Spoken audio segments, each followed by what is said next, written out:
Est-ce que les challenges 5 jours sont morts? On va répondre à cette question dans cette vidéo. Les challenges 5 jours ont explosé en 2025 et je sais pas vous, mais moi j'en vois passer toutes les semaines des nouveaux qui se lancent, mais de l'autre côté, de plus en plus de voix qui nous disent que le format est mort, que ça fonctionne de moins en moins bien. Dans cette vidéo, moi je vais vous partager mon avis en toute transparence. Ce qui est intéressant, c'est que j'ai accès à énormément de data. J'ai dépensé plus de 2 millions d'euros pour mes clients sur le format. J'ai audité une vingtaine de tunnels vraiment de A à Z dans le cadre de consulting et j'ai eu des discussions avec des fondateurs d'agences. Donc c'est des discussions en off où on peut vraiment avoir les chiffres et pas la partie marketing. Donc ce qu'on va voir concrètement, c'est la chronologie de l'évolution du challenge. Il y a eu des moments clés qui ont fait un petit peu basculer le format et qui l'ont fait exploser. Peut-être on va voir aussi d'autres moments qui l'ont fait perdre en vitesse. Ensuite, on va regarder les vrais chiffres, la data du terrain et pas celle qui sert à faire du marketing. Je vais vraiment être transparent là-dessus. Ensuite, je vous donnerai mon avis. Moi, qui suis dedans, est-ce que je pense que les challenges sont morts? Et vous verrez que je suis assez nuancé sur le sujet. Et enfin, comment vous pouvez vous adapter? Comment vous pouvez anticiper avant tout le monde les évolutions qu'il va y avoir pour en profiter un maximum? On démarre du coup avec la chronologie. Tout a démarré en 2024. Alors, certains vont me dire le format challenge, ça existe depuis 10 ans, etc. Là, je vais parler du marché francophone. Et je vais parler un petit peu des dates clés. En 2024, on a vu les premiers challenges. Il y a eu un effet de nouveauté qui était au maximum, ce qui a permis d'avoir des ROI faciles. Le mot a un petit peu circulé, ça a commencé un petit peu à se développer. Et en 2025, il y a quelque chose qui s'est passé de très important sur le mois de janvier, c'est qu'il y a eu 2 challenges qui ont quasiment dépassé les 10 millions d'euros de chiffre d'affaires. Ces 2 challenges, c'est celui de Green Bull et de Yomi. Et forcément, comme c'est des top players sur le marché, il y a eu un effet de mimétisme. L'infoprenariat adore le mimétisme. Dès qu'un gros fait quelque chose, tout le monde veut le copier, tout le monde veut relancer, tout le monde veut s'adapter. En même temps, c'est un des points forts des infopreneurs, c'est qu'ils sont très agiles, ils sont capables de copier rapidement, d'avancer, de tester. Et donc de là, il y a eu une démocratisation assez large du format, ce qui a généré ensuite les premières tensions. On a eu un début de saturation au milieu de l'année 2025. Ensuite, on est rentré sur 2026. Les 2 personnes dont je parlais ont encore fait des challenges en janvier. Les challenges ont cartonné, mais ils ont fait beaucoup moins que l'année précédente. Donc c'est là où on a senti une contraction.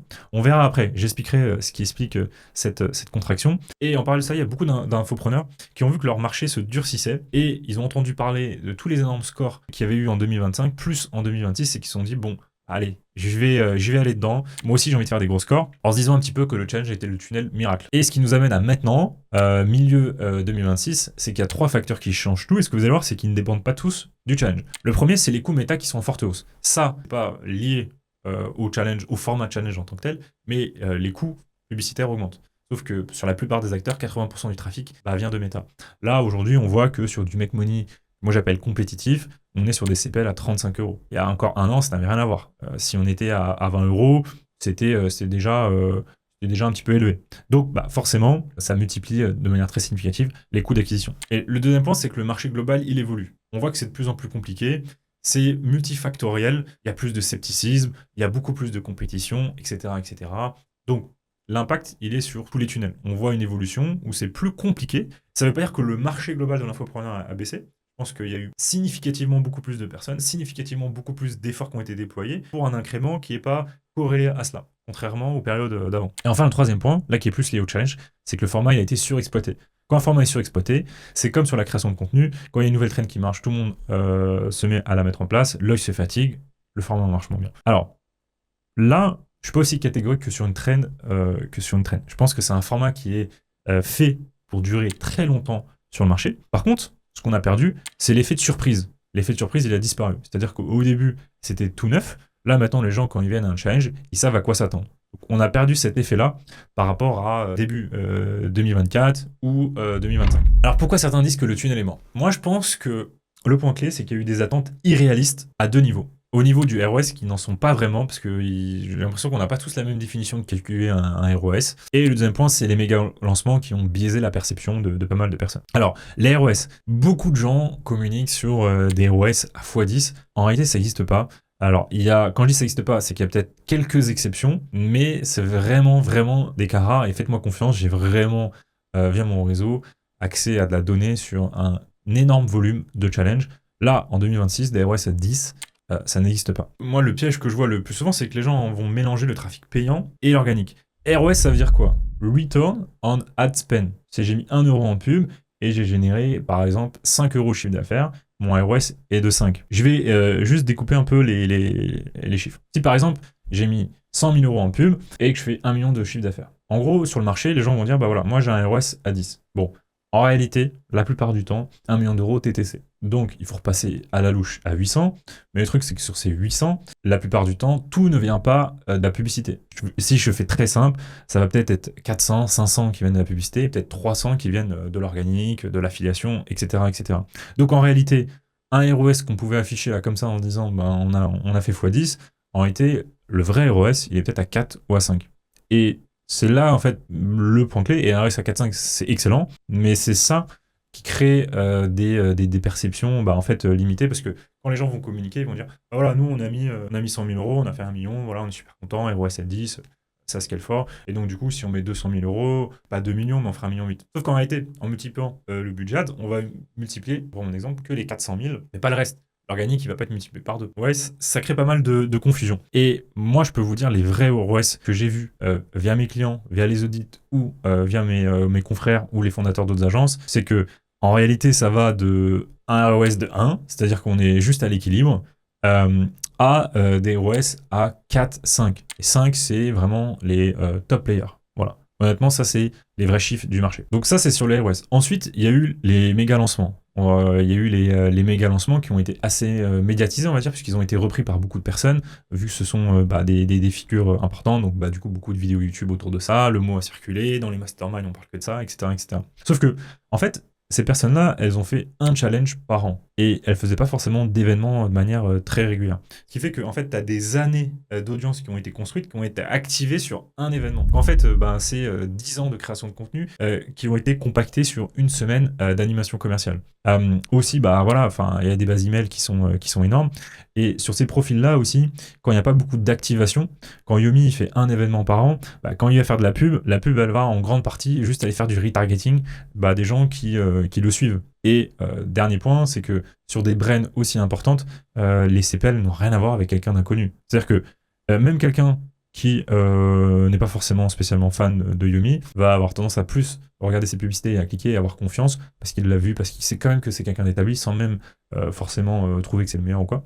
Donc ça a créé des attentes qui sont irréalistes pour 99% des infopreneurs. Donc qu'est-ce qui est vraiment mort? Pour moi, c'est l'effet magique. C'est-à-dire qu'une fois qu'on s'est dit ça, c'est qu'il y a eu des attentes comme ça, et puis après, il y a eu la réalité. Il y a des gens qui se sont lancés, il y a des gens sur lesquels ça a cartonné, et une bonne partie qui ont eu des ROS tout petits, des ROS qui se tendent ou qui baissent. Et donc du coup, de là, il y a eu cet effet de se dire, ah bah tiens, avant, on pouvait faire 10 millions, et puis maintenant, voilà, moi je fais 100 000, 200 000, 300 000 avec mon événement. Je pense qu'il y a eu un gros écart entre les attentes et la réalité qui ont donné ce sentiment que le tunnel était mort. Du coup, comment le marché va évoluer? Pour moi, tous ceux qui n'ont pas un tunnel qui est suroptimisé, ils vont plus être rentables, donc ça va s'arrêter. Et globalement, il va y avoir une partie des acteurs qui vont voir leur marge baisser. Et en soi, les tunnels vont rester rentables, je pense, mais il va y avoir des arbitrages qui vont être faits, c'est-à-dire que le tunnel étant énergivore, si j'ai pas un volume de marge suffisant, ça devient plus intéressant de passer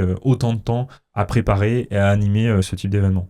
Donc en soi, ça va avoir un effet positif, je pense, parce qu'il va y avoir moins de challenge sur le marché, ça va faire moins de bruit, puis ça va faire plus d'espace pour ceux qui restent. Les gros acteurs de leur côté, ceux qui ont une bonne structure de coût, ceux qui travaillent avec les meilleures agences comme la nôtre, qui ont de la data, qui ont une belle brand, je pense honnêtement qu'ils vont pas être très impactés. Pour les autres cas de figure, je vois à peu près deux voies. Un, c'est tous ceux qui sont dans des niches qui ont été complètement sous-exploités sur ce format-là. Ces personnes-là, elles ont 2 années, comme c'était le cas pour le Make Money en 2024 et en 2025, et c'est le moment de les activer. Et là, ça va être juste de la régalade pour ces personnes-là, honnêtement. Et après, pour ceux qui sont sur des niches plus saturées, vraiment la clé, ça va être comment j'apporte de la nouveauté, comment j'apporte de l'unicité sur mon événement. Ça peut passer par un mécanisme unique qui a été un petit peu affûté, ça peut passer par des invités, ça peut être réinventer le format, mais je pense que ce qu'on va voir, c'est que de plus en plus, on va avoir de créativité sur ce type d'événement. Moi, j'aime bien, par exemple, ce que Margot Cunego fait. Elle va rebrander l'événement, elle va jouer autour de ça, elle va revoir les codes, et donc on n'a pas l'impression que c'est le même événement que toutes ses concurrentes. Donc ça, c'est un peu comment le marché va évoluer, et maintenant, comment s'adapter pour pouvoir continuer de scaler avec un challenge. Premier point, ça va être de rentrer dans la data. Donc la data, ça va être d'avoir une vision très fine sur le ROI de chacun des canaux, et elle a un niveau de granularité super important. On va devoir aller suroptimiser. Qui dit que le début de tunnel est plus compliqué, des CPL plus importants, un contexte, etc., des taux de conversion qui fondamentalement baissent, on va devoir aller suroptimiser chacun des éléments.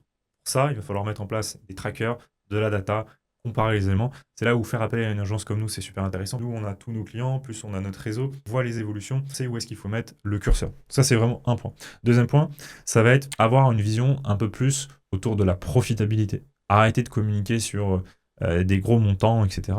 Et de vraiment regarder toutes les dépenses, toutes les catégories de dépenses. Qu'est-ce qu'on peut réduire? Sur quoi il faut maximiser, etc. etc. Est-ce qu'il n'y a pas des alternatives? Je pense qu'on va voir émerger de plus en plus des challenges minimalistes, c'est-à-dire où on va se recentrer sur une petite équipe, sur moins d'éléments, mais sur ce qui fait le 20-80 pour que ça reste super profitable. Nous, c'est ce qu'on a fait par exemple pour un client. On enlève le Discord, on enlève ça, on ne fait pas d'acteurs UGC, on dépense un peu moins là et là et là. On se prend pas la tête. Évidemment, quand on part sur un dispositif comme ça, l'idée, c'est pas d'aller faire plusieurs millions sur l'événement, mais ça permet d'aller faire des événements très rentables en termes monétaires, mais aussi en ratio de temps passé. Je pense que ça va être peut-être une évolution. C'est ce que moi, j'appelle des challenges minimalistes.